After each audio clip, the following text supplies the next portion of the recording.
everybody talks, okay. Can you see me? I think they set this up for John. We got everybody? Thank you all. 10% of the United States Senate is in Israel. 10% of the United States Senate is in Israel because we care. There are 5 Republicans and 5 Democrats. If I'd had a bigger plane, we'd have probably brought the entire Senate. Here's our message. To our friends in Israel, we stand with you without apology, unequivocal. I come here because I love Israel. I do not hate Palestinians. I hate Hamas. I know the difference. The goal going forward is to take from this horror and try to make this a better world. I saw things today that I didn't think were possible in 2023. I've seen grown men who've been fighting wars all of their lives be stunned by what they saw. The level of barbaric behavior here is beyond my ability to explain it. What does Hamas mean in English? ISIS. I've seen a lot traveling the world with my friends and my late friend John McCain. I have never seen anything like this in my lifetime. How does this end?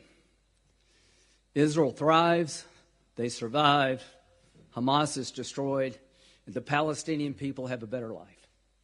That's how this has to end. So we're here today to give Israel what they need to do the job of destroying the modern-day version of Nazis, Hamas. We're here today to tell Iran we're watching you. If this war grows, it's coming to your backyard. There won't be 2 fronts, there'll be 3. If there's an effort to unleash Hezbollah on the Jewish state to destroy it, my attention will be to Tehran. If these innocent hostages get slaughtered, I hold you, Iran, accountable because you could stop it if you chose to. The idea that this happened without Iranian involvement is laughable. 93% of the budget over decades, the training, the equipment, all coming from the Ayatollah. I come here to let Israel know that America will be with you. I come here to let the Arab world know, let's make peace if we can. Destroying Hamas is non-negotiable. How we do it, let's talk. What is winning? For the terrorist organization to be destroyed, for the people of Israel to have a sense of peace they've lost, for the Palestinian people to have hope they don't have, and for the Arabs and the Israelis to end a conflict that would make the world better. Why now? You'll never convince me that this is not about reconciliation between Saudi Arabia and Israel. The Iranians, through their proxy Hamas, unleashed holy hell on Israel to stop the march toward a better Mideast and a better world. My goal is for them to fail. For Iran to fail, Israel must destroy Hamas. For Iran to fail, the Palestinians must have a better life. For Iran to fail, the Mideast needs to come together, marching toward the light, away from the darkness. Senator Cardin. I want to thank Senator Graham for his leadership in putting together this opportunity for us all to be here in Israel. And I want to thank my colleagues that are traveling with us to make it clear we're here because we are shocked, outraged.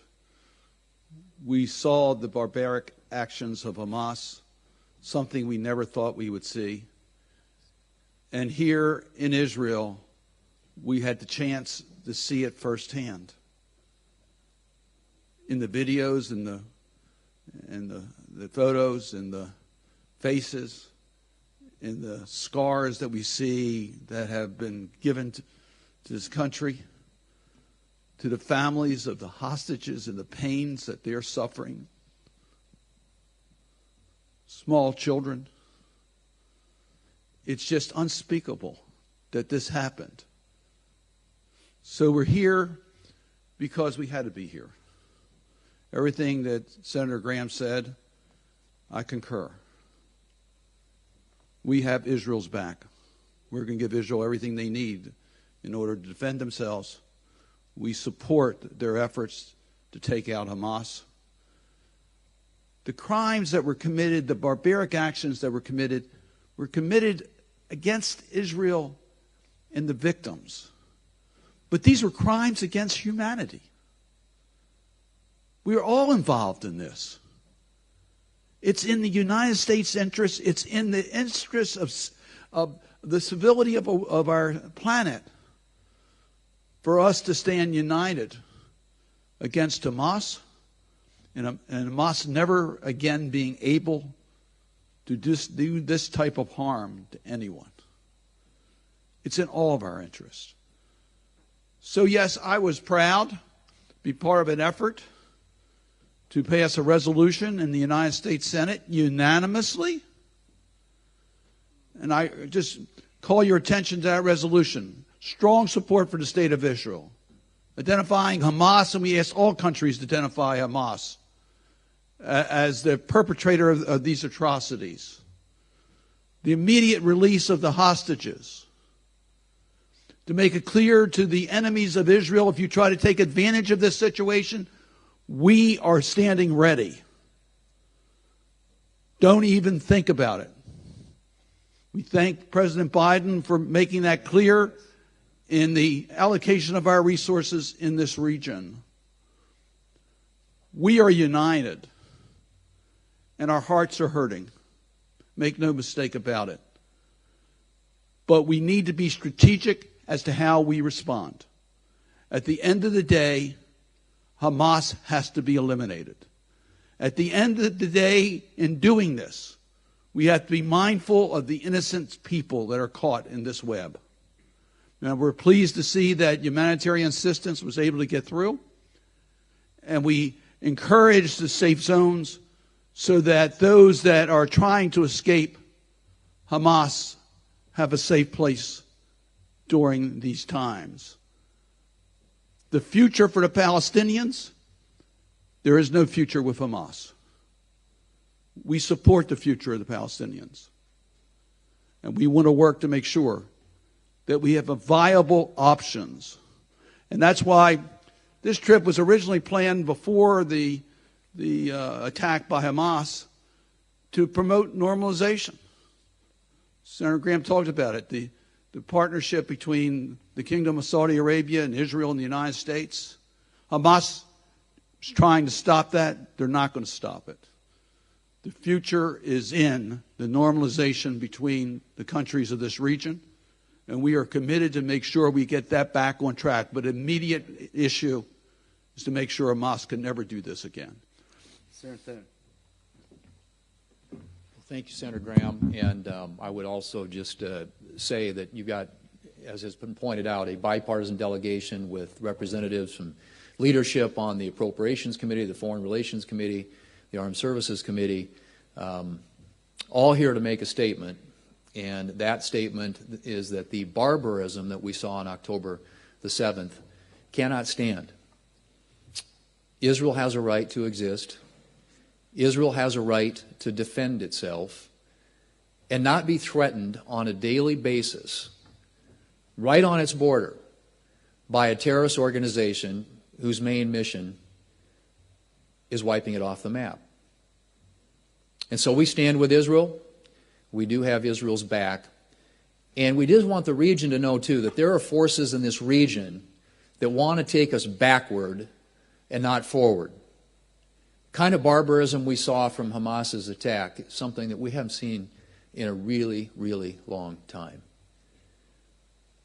And it's really important for everyone to understand that the only people who benefit from Hamas's activities in this region are their enablers in Tehran. And if we want to see not only this region, but the entire world be a safer place, a more secure place, a more stable place, organizations like Hamas, terrorist organizations, have to be eliminated. And so I'm hopeful that when all this is said and done, that folks in the neighborhood in this region can have that opportunity to live in peace and security and stability, an aspiration that we ought to have for all people.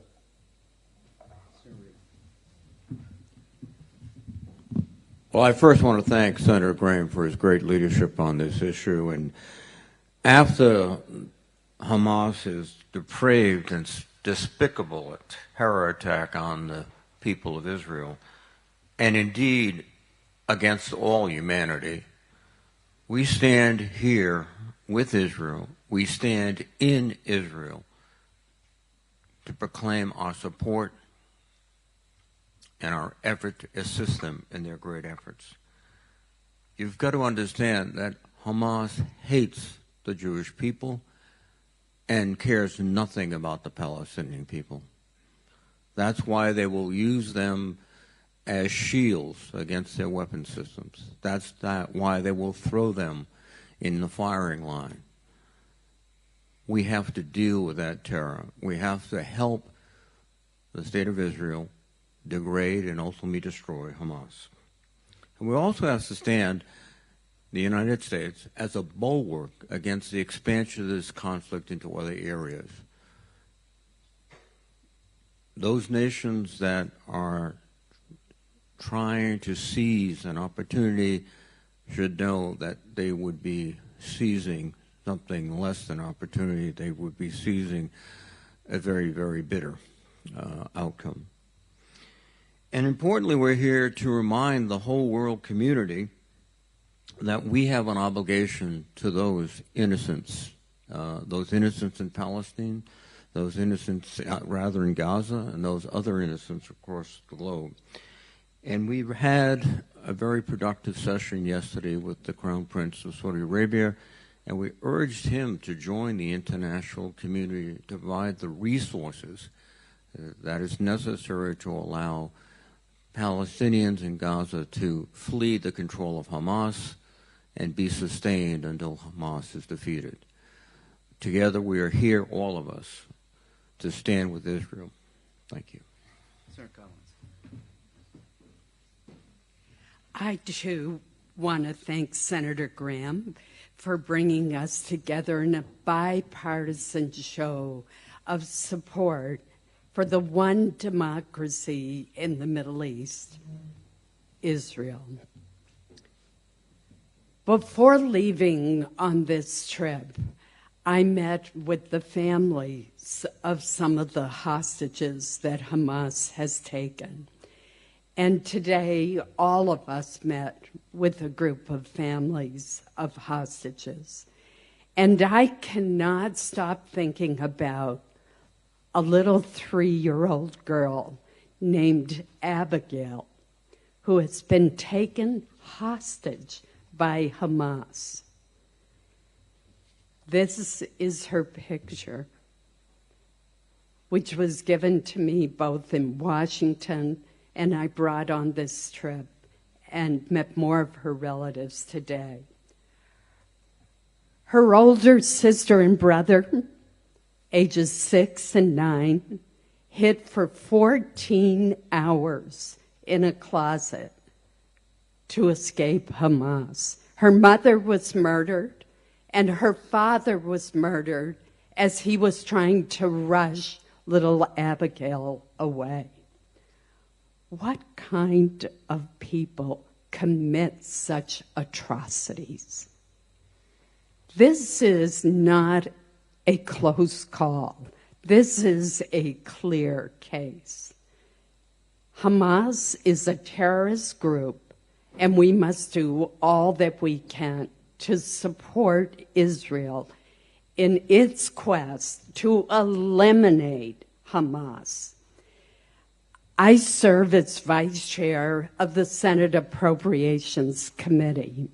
In that capacity, I will be working with my colleagues on both sides of the aisle in support of the Biden administration's request for $14 billion to assist Israel as it defeats Hamas. It is not only in Israel's interests, it's not only in the interests of the countries of this region, it's in America's interests, it's in the interests of our world.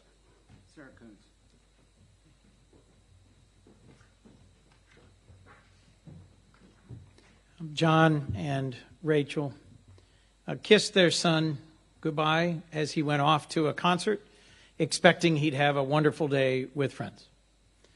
And like so many others of the parents and family members of hostages we met with at the beginning of our day here, they are today in a living hell, not knowing whether Hirsch is still alive or not. His left arm having been blown off by a Hamas grenade as he was in a shelter with dozens of other young folks who were music lovers who went out into the desert just to have a day of enjoyment of music. Like young Abigail, like so many others, from grandmothers to children, they are currently in Hamas hands in Gaza. This is a dark and difficult moment for the people of Israel, and we as a bipartisan delegation of 10 senators thought it important to follow in the footsteps of our president, our Secretary of Defense, our Secretary of State, and another delegation from the Senate that's already been here, to say that across all the committees and the states and the backgrounds that we represent, we stand with Israel. And we intend to provide the resources and the support and to confirm an ambassador to this important ally, but also to send a few simple messages to the region. As our president said, to those who might make the mistake of thinking this moment is an opportunity for them to attack, don't. Even today, even yesterday, there are rockets continuing to come from the Houthis to the south, from Hezbollah to the north, from Hamas. In Gaza, there are continued attacks, even today, on Israel. And we have had meeting after meeting to try and lay out a positive vision for the region on the other side of what will inevitably be a hard campaign to eliminate Hamas. Hamas is ISIS. They have carried out brutal, ruthless, horrific attacks on civilians and documented them for the world to see. These next weeks or months will be very difficult, but it's important that we hold on to a vision that says we will provide what humanitarian support we can to the Palestinians in Gaza, but it is Hamas that is responsible for using them as human shields and preventing those in Gaza from leaving. And it's important that we hold on to the possibility of normalization, of reconciliation, of an end to the Arab-Israeli conflict. It was the progress of the Abraham Accords and the imminent possibility of reconciliation that led to this specific attack at this time. We cannot let Iran and its proxies win. And in the difficult weeks and months ahead, we need to continue to stand for the prospect of peace in the future. Thank you. Well, thank you, Lindsey, and I want to thank all my colleagues for being here. You know, we do CODELs for a whole host of reasons, to send messages, to stand with our allies, like we're standing here with Israel, and also to learn. And I will tell you, and I think you're getting the impression here, this is a very sobering day, meeting with the families of the hostages, seeing videos that I actually think the whole world should see of the just severe brutality and viciousness and evil. These are GoPro head-mounted killings by the Hamas terrorists. And the point here, as everybody's talking about it, and this is really important to our friends in the media, there's no moral equivalence here. There's no moral equivalence. Every civilian death in a war is horrible. But what we're seeing and what we saw with regard to Hamas was an attempt to actually make more civilian deaths, as bloody and vicious as possible. That's not what Israel does. That's not what Israel is doing right now. It's not what the United States does. It's what terrorist groups like Hamas and ISIS do. You've heard this issue. Hamas should be viewed as ISIS. I couldn't agree more. I think we all agree. The good news is, I think not just in Israel, but in other parts of the region, leaders agree. What does that mean? We undertook a global campaign to defeat ISIS. In every country in the world joined us. That's what we need to do now with Hamas. So countries that fund Hamas, countries that keep their leadership like Qatar, they need to get with the program. This is just like ISIS, and the world needs to know that. Finally, Iran appears to be loosening its leash on its proxies. Look at what happened with the Houthis just the last couple of days. We know for a fact the Houthis wouldn't act like that, firing missiles and rockets and drones without Iran's permission. Be warned, Iran. Be warned.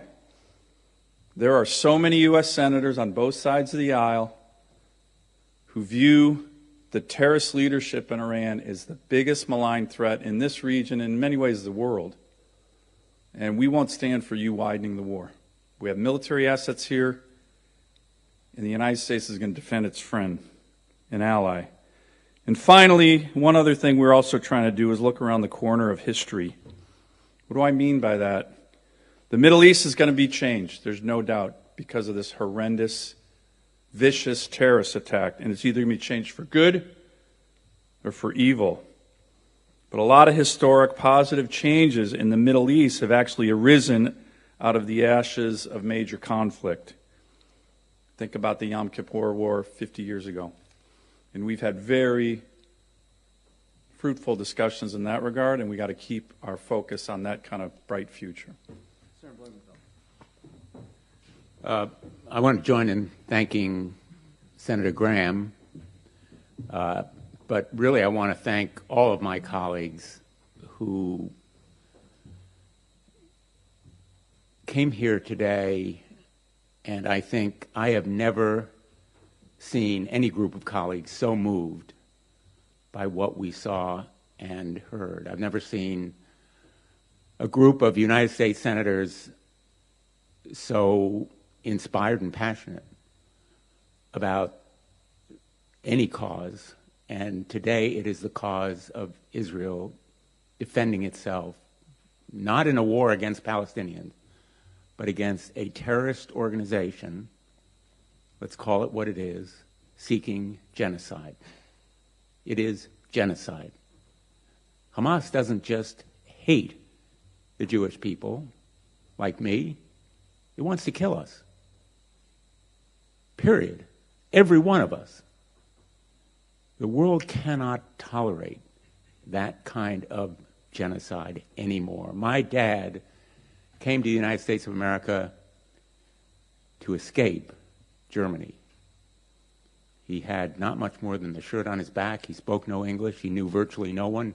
He brought over, eventually, his 3 siblings. And his sister came to Israel, where she married and had a family. Today, one of my cousins is on the front in the IDF. When I met with those hostages, I saw in every one of them my family. They are Americans in their dedication to freedom and the values of America, and in their grief and fear,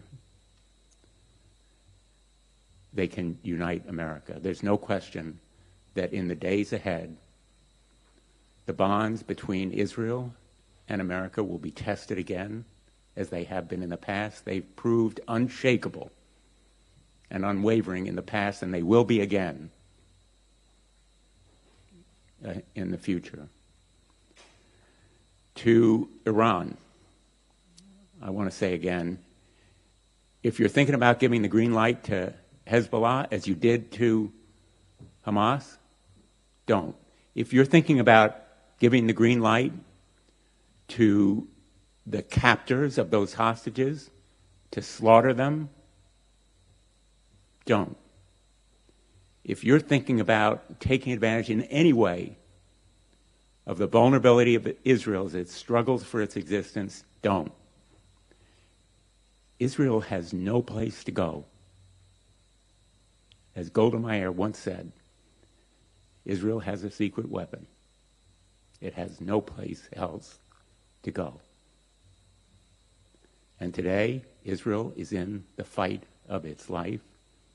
And I am deeply grateful for the President's leadership in his commitment to give Israel whatever it takes to win, and it must win, not against the Palestinians.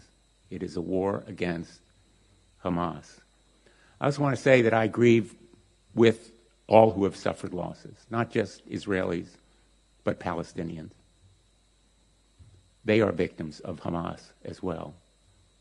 And they deserve the kind of humanitarian aid that is now flowing but has to go in greater amount. They deserve a place to evacuate so they can get out of harm's way. They deserve the truth so that they understand that if they are in harm's way, they may become victims. And finally, let me just say that this time will be deeply painful for all of us who care about human life. Hamas does not. And it will take the kind of courage and strength that we saw today to move forward toward a different Gaza and a different region with a real future. Normalization and reconciliation are alive and well. That is a message that has come across to me, at least, that normalization is still a positive and achievable hope. And it is, in a sense, the best hope for the Palestinians, as well as for the nations Saudi Arabia, Israel, and other of this region. Thank you again to Senator Graham for bringing us today. Thank you. I want to start by thanking Senator Graham. Thank you for getting this group together. You and Senator Cardin put together a group of bipartisan senators. Each of us set foot in this country, not as a Democrat or a Republican. We set foot here, united as Americans, standing shoulder to shoulder with Israel. When we walked in the room today and talked to the families of these hostages, I listened as a mom. I listened as a wife, as a daughter, as a sister, thinking what these families are going through, thinking what each individual hostage is going through is absolutely unbearable. When we watched the videos and heard the stories today, the things that happened were unthinkable. The loss of life, kids having to watch their parents be murdered, parents having to watch their children be burned to death, women having to be raped, kids decapitated. It's disgusting, it's despicable, and it is pure evil. Make no mistake, I believe that people of all faiths can exist in peace and prosperity. But I do not believe that good can exist with evil. And when evil rears its head, we must look it in the eyes and we must take it down. And Hamas is pure evil. Israel has every right to defend herself. And not only the right, they have the obligation to their children and their children's children They have an obligation to the innocent. They have an obligation to the peace-loving people of this world. And that is ultimately what we want. We want Hamas to be destroyed, and we want peace to be restored. President Reagan said that evil cannot exist if the good are unafraid. Iran, Hamas, we stand here today to tell you that we are unafraid. We stand shoulder to shoulder with Israel. We will take you down. Thank you.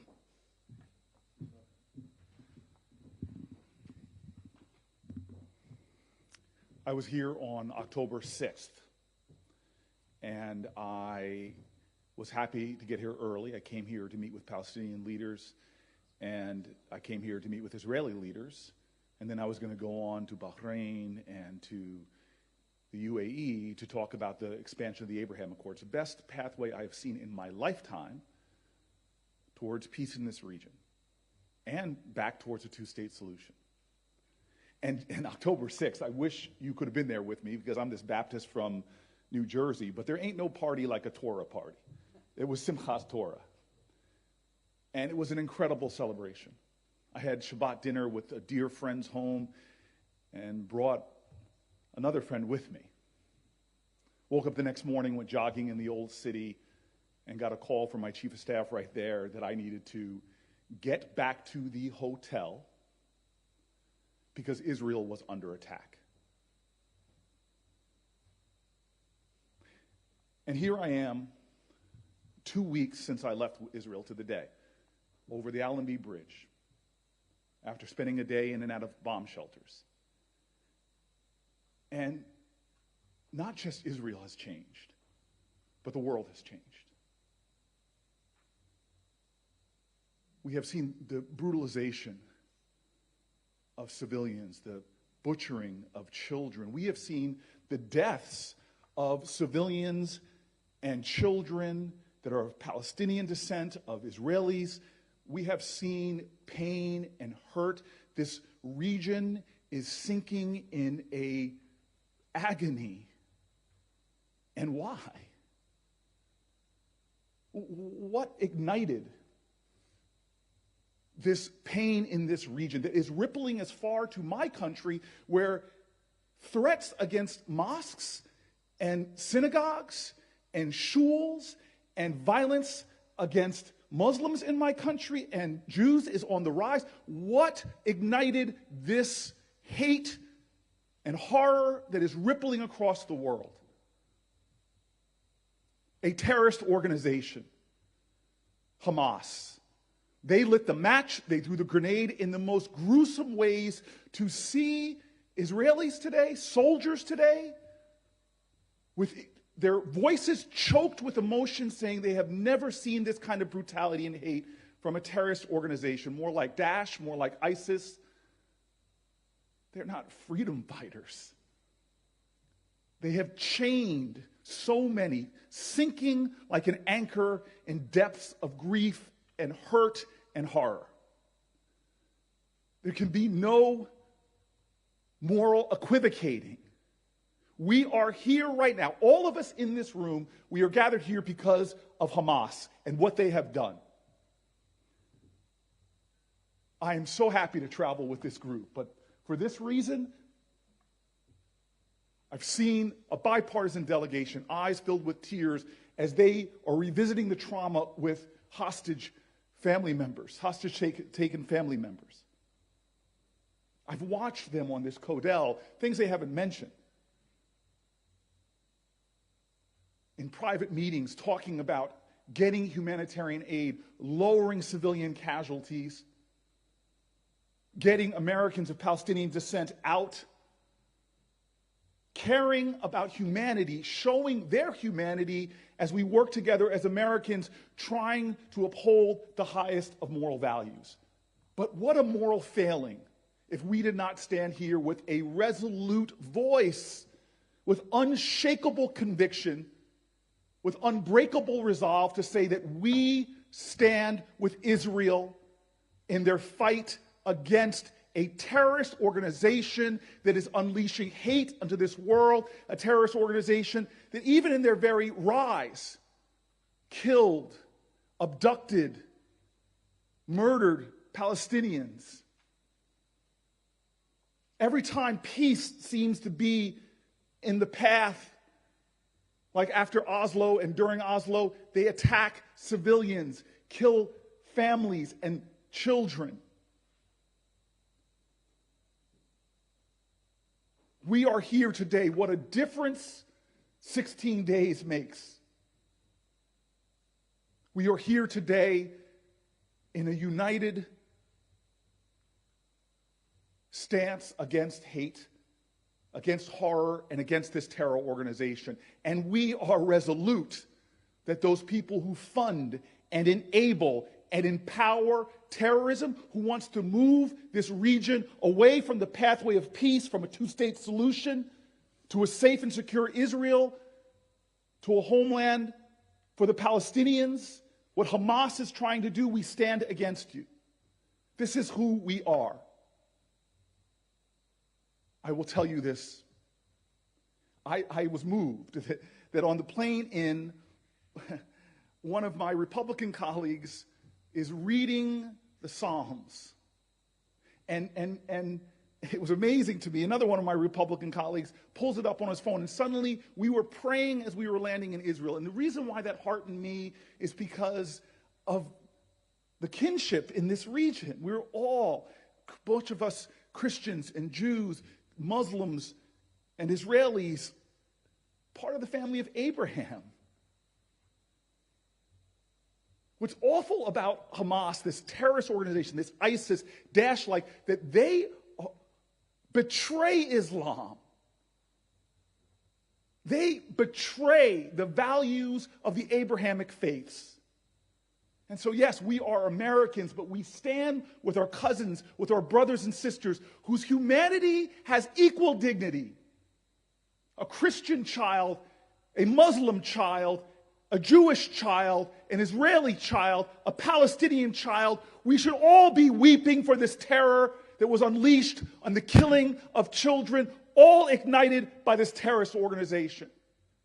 And so for our combined faiths, for the power of the ideals of Abraham, who showed the word in Islam, sadaqah, the word in Judaism, sadaqah, this idea of justice, this idea of charity, of kindness, of decency, of love, of peace.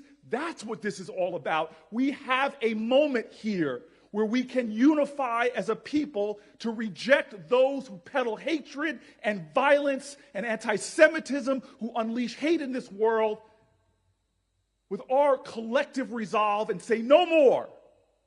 Right here, we unite to stop terror, and we choose a different way. A way that some of our Muslim brothers and sisters have shown.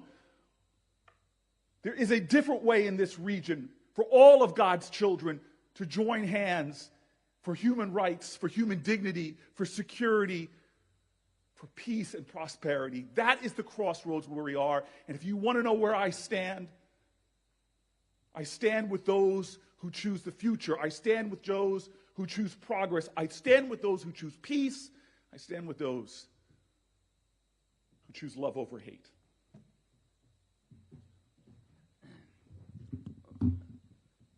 Proud to be in the Senate. Best decision I made was to pick really good people from both sides of the aisle to come talk about the course of the future of humanity. The really best decision I made is Corey said, why don't you and Ben talk, the rest of us will be quiet. That would have been a mistake. We're going to take a couple of questions because we have to go to another place.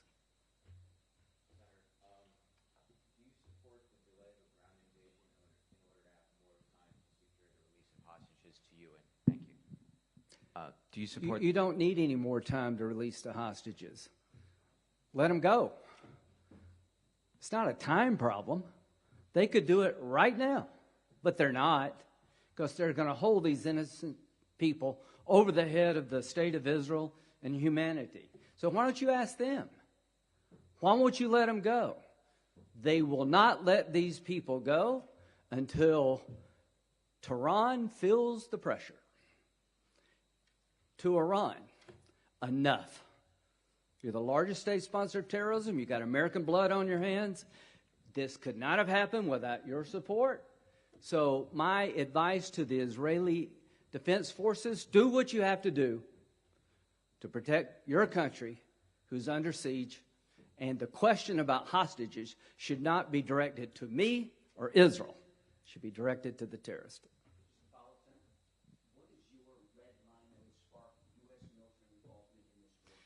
I came here to give voice to the idea that there's a bipartisan belief that escalation of this conflict should not occur. We ask the IDF and Israeli officials, what would a full-blown war with Hezbollah look like? It was not good. It's not my job to communicate red lines. I'm here to help my president. I'm glad he came. He's spoken well. Now it's time to put everybody on notice.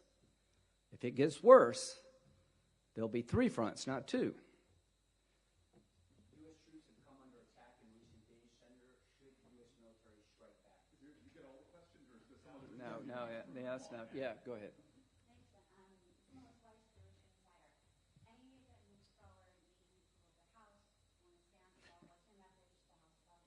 Yeah, Ben. I'm giving the message to House Republicans. We're going to act in the Senate. We have strong bipartisan support for the supplemental appropriations that will not only give Israel what it needs to defend itself, but also give the Ukrainians the support that they need in order to defend themselves against Russia's war of aggression. There's a lot in here. We have members that are going to play a key role, including on the Appropriations Committee and Senate Foreign Relations Committee and other committees. We think that we can act in the Senate decisively, and if we can act decisively in the Senate, bipartisan, that'll be a clear message to the House. They got to act. So we know there's support in the House, and we think we will get this done, and we'll get it done in a timely way. Can you turn that? Thank you. Daniel Cohen, I'm the Jerusalem correspondent for Newsmax. I want to say thank you for being here. My family lives here. I made Aliyah 2 years ago. So this is personal. I know many people were sent from the United States, and there's international press from around the world. And I heard every single one of you voicing your support for Israel fervently, stridently. And I heard that, and I received that into my heart. And so on behalf of my family and people, I'm an American and an Israeli citizen, I say thank you. But it starts at home. And I'd like to ask any Democrat senator here that would like to speak to Rashida Tlaib. She still has a tweet up condemning Israel for a hospital attack. And stop. It's not a... No. It's a fair question, Senator Graham. We are here together, not to talk about the problems at home, which are many. It's a fair question, I've got my Senator. own view of what to say. You're not going to screw this up. I'm not trying to screw it up. Get this guy out of here. Now, let me live tell here. you. I'm an Israeli. I want an answer to the question, please. I'm an American. And I am too. And I believe in free speech. I don't believe what the squad has to say at all. But I came here with Democrats and Republicans to let everybody in the world know, don't judge every Democrat by the squad, and don't judge every Republican by some of the things you hear. Where the House... No comment. Yeah. Where the House, they'll get their act together, but we need to do our job. We need to do our job in the Senate. We need to pass a bill that will help Israel, help Ukraine. That's at least what I think. I think the House will show up. And I'm sorry, my friend, I probably shouldn't have said it, but my nerves are raw right now. Yeah, okay, last question. Huh?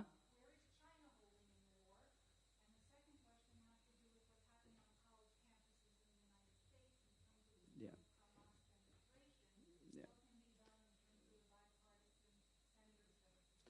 Share the photos. Tell the story. You don't know what you're talking about. The people who say free Palestine, the best thing you can do to free Palestine is destroy Hamas. The best thing you can do to have a better life for the Palestinian people, destroy Hamas and put Iran on the sidelines. think one of the things that's been revealing here to your question is some of the big, great power adversaries that the United States is dealing with right now, Russia, China, have completely revealed themselves. There hasn't been one statement from China or Russia criticizing Hamas and calling them out for what they did. A heinous terrorist action. So I think everybody in the region should know that, but I think that as they do typically, they're siding with the wrong side of history. But the Chinese have been silent and haven't said anything critical of this heinous terrorist action. And neither is Russia. And I think people need to note that. What is it? I think that was it, wasn't it?